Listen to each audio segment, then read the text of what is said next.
Hello friends, आज मैं आपको ये है मेरा यूट्यूब चैनल अंशुमन के धागे। आप सभी का स्वागत है। ये ऑसम कैप देख के ही मन कर रहा है कि हम इसे पहन लें। ये ऑसम कैप मैं आज आपको बनाना सिखाऊंगी और ये बहुत ही आसान है, बहुत ही आसान। और इस कैप को बनाने में आपको एक दिन से ज़्यादा का समय भी नहीं लगेगा। तो चलिए शुरू करते हैं।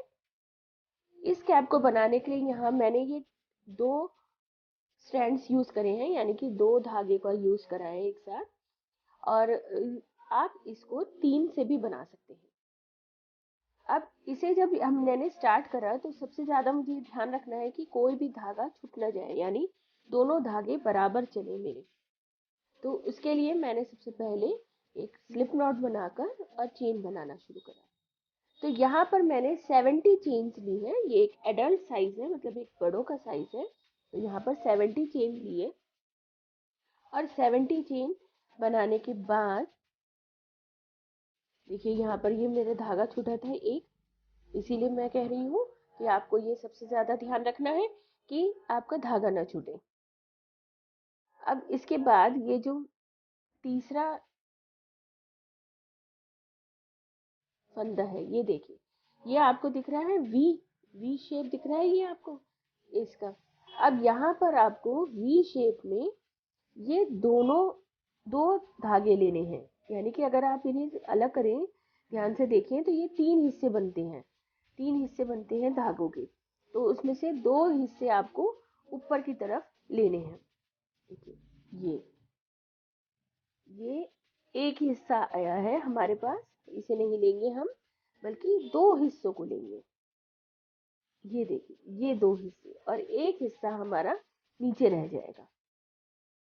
और यहाँ पर धागा आगे करके लिया था हमने और तीनों फंदों का एक ही बनाया, यानी कि हाफ डबल क्रोशे करना है हमें और हर एक चेन में करना है। और हर एक चेन में हाफ डबल क्रोशे में हमें ये ध्यान देना है कि चेन के 2 धागे आए, ना कि एक धागा हमें छोड़ना है। उसका भी फायदा क्या है ये मैं आपको बताऊंगी।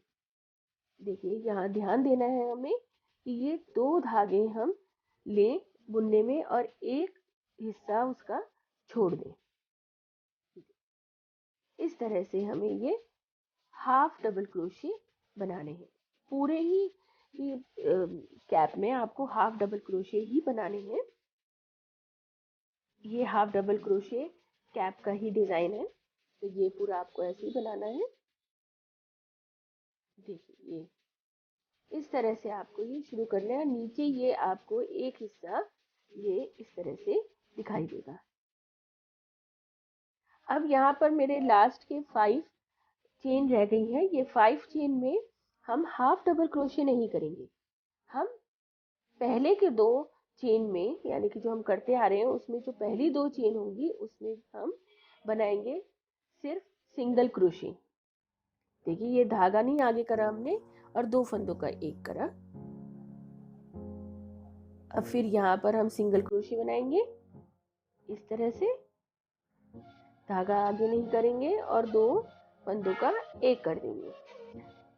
और यहाँ पर हम अपना मार्कर लगाएंगे। मार्कर हमें ये 2 धागों पर लगाना है। अब इसके बाद जो हमारे 3 चेन बची है उनमें हम करेंगे स्लिप नॉट। स्लिप नॉट में भी हमें वही ध्यान रखना है कि हमें 2 धागे लेने हैं और एक धागा छोड़ना है।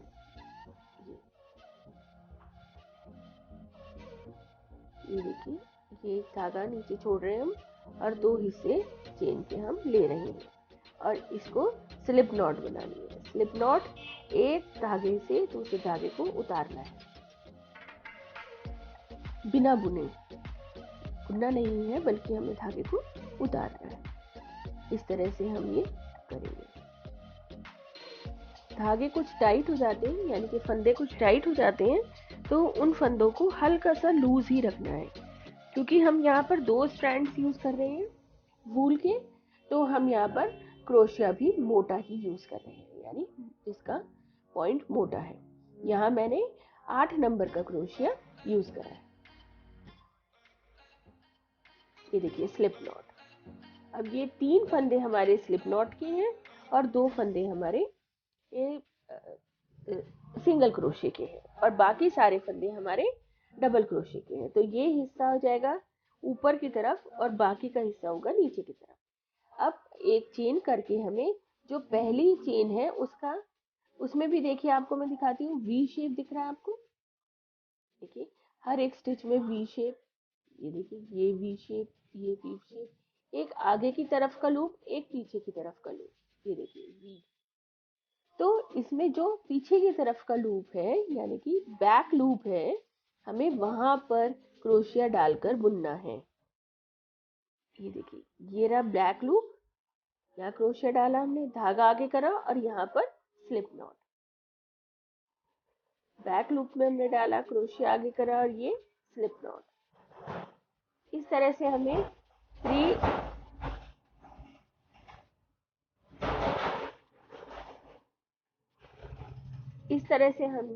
3 स्लिप नॉट करें और उसके बाद हम 2 सिंगल क्रोशे करेंगे हम, 1 और 1 मोर, एक और ये 2 सिंगल क्रोशे करें हमने। अब हम मार्कर को इधर की तरफ लगा देंगे। मार्कर आपको लगाकर हमेशा याद रहेगा कि यहाँ पर आपको 2 सिंगल क्रोशे और 3 स्लिप नॉट करने हैं। अब यहाँ पर वही हमारा हाफ डबल क्रोशे हम बुनते चले जाएंगे।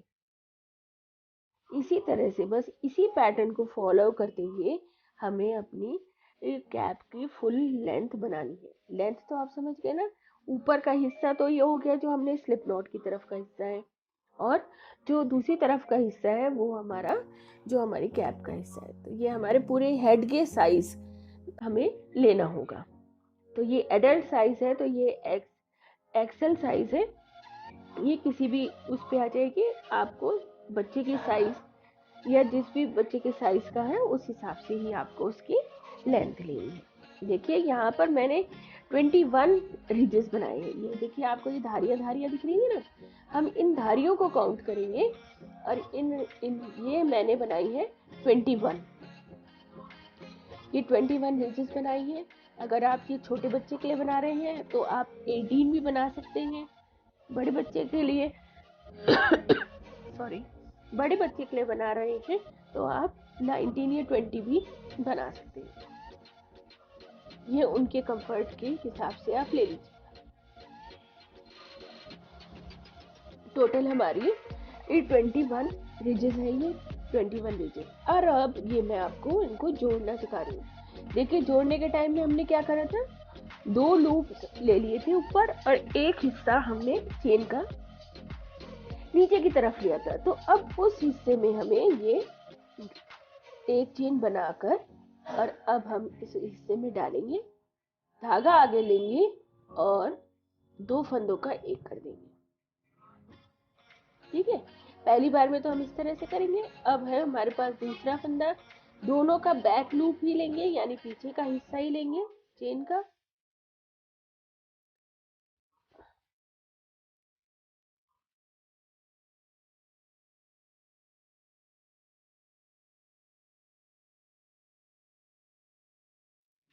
ये दोनों हमने एक साथ बुने और ये हमने स्लिप नॉट बनाई।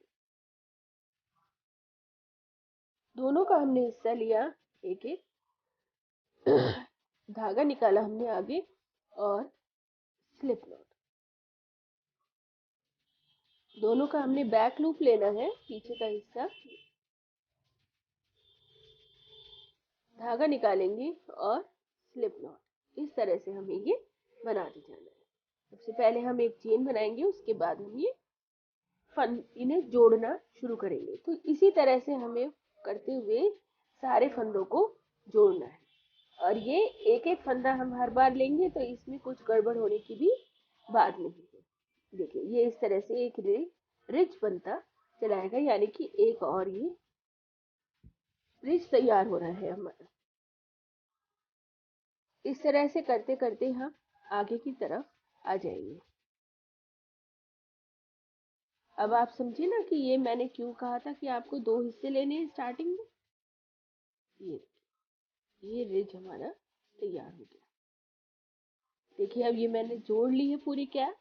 जहां पर आपके सिंगल क्रोशे है वो भी जुड़ जाएगा हिस्सा, और स्लिप नॉट वाला हिस्सा भी ये हमने जोड़ लिया। देखिए अब हम क्या करेंगे, एक थोड़ा लंबा धागा छोड़कर हम इसको कट कर लेंगे। यहाँ मेरा भी धागा कुछ छोटा रह गया, लेकिन आप थोड़ा सा लंबा ही रखिएगा इसके मुकाबले धागा।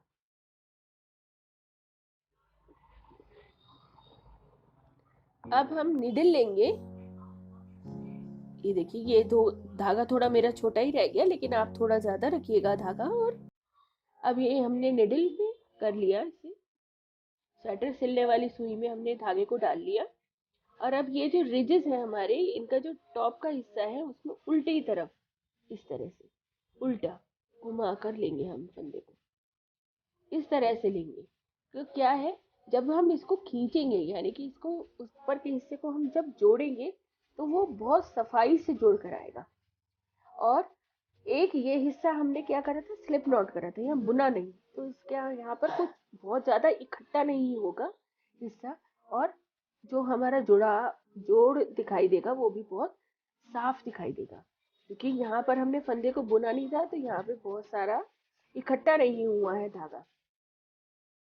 ठीक है, देखिए ये मेरे को थोड़ी दिक्कत आने लगी यहीं से, तो आप थोड़ा ज्यादा धागा लीजिएगा लंबा, जिससे कि आराम से बुना जा सके। और पूरा बुनने के बाद ये देखिए ये हम इसे आसानी से खींच सकते हैं। ये थोड़ा छोटा धागा रह गया है तो मुझे शुरू से ही इसे खींच कर लेना पड़ रहा है। अब यहाँ पर जो धागा हमने खींचा तो थोड़ी सी स्पेस रह गई थी, तो वहां पर हमने बुना और वहां पर हमने एक बटन लगा दिया। देखिए ये बटन लगाने से ये हिस्सा पूरी अच्छी तरह से जुड़ गया। देखिए ये हिस्सा है ना, यहाँ पर सफाई, ये रिजिस कितनी साफ और बिल्कुल नीट दिख रही है, बिल्कुल शुरू से रिजिस बनती हुई बिल्कुल दिख रही है। ये एक बटन बनाकर हमने इसको अटैच कर दिया था यहाँ पर, और उसको भी अच्छे तरह से अटैच कर दिया ताकि हमारी कैप बिल्कुल भी खुले नहीं। देखिए कितनी सुंदर लग रही है ये कैप ऊपर से। अब ये देखिए बीच का हिस्सा है, ये रिजिस दिख गई, और ये हमारा मोड़ने का हिस्सा हो गया। है ना, बहुत ही सुंदर कैप और बहुत ही आसान। आप सोच सकते हैं क्या इतनी आसान होगी ये वाली कैप। और सबसे ज्यादा बड़ी बात, इस कैप को ओलंपिक फेम कैप है ये, यानी कि ओलंपिक्स में जो स्पोर्ट्स पर्सन है उन्होंने इस कैप को ओढ़ा था, तो इसकी तो खूबसूरती बनती ही है। देखिए कितनी सुंदर कैप। आपको ये कैप पसंद आई, मेरी वीडियो पसंद आई, तो आप इसे लाइक करें, ज़्यादा से ज़्यादा शेयर करें, मेरे चैनल को सब्सक्राइब करें और मुझे सपोर्ट करें।